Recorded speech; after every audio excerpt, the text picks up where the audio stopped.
Hulikam sa Marikina ang pagnanakaw sa baterya ng nakaparadang tricycle. Huli rin sa CCTV ang pagsungkit ng isa pang magnanakaw sa cellphone mula sa apartment na bukas ang bintana. Nakatutok si Cesar Apolinario, exclusive. Magala-gala yan dyan.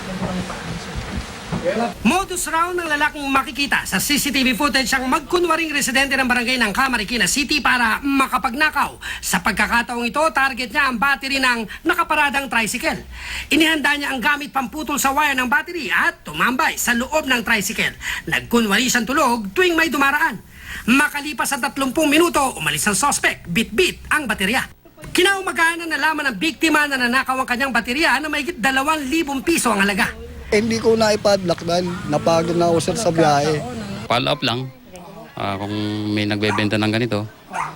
Saka kung mahuli namin, dalhin mo na sa barangay. Sa parehong barangay, nahulikam din ang isang lalaking nagnakaw sa apartment. Sumalisi ang suspect sa paglabas ng residente na hindi nagsara ng gate.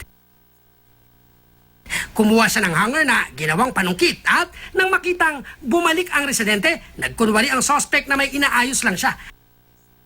Umalis siya, pero nang makatsyempo, bumalik siya at sinungkit mula sa bintana ang cellphone. Ayon sa biktima, nakalak ang kanilang pinto pero nakalimutang isara ang bintana.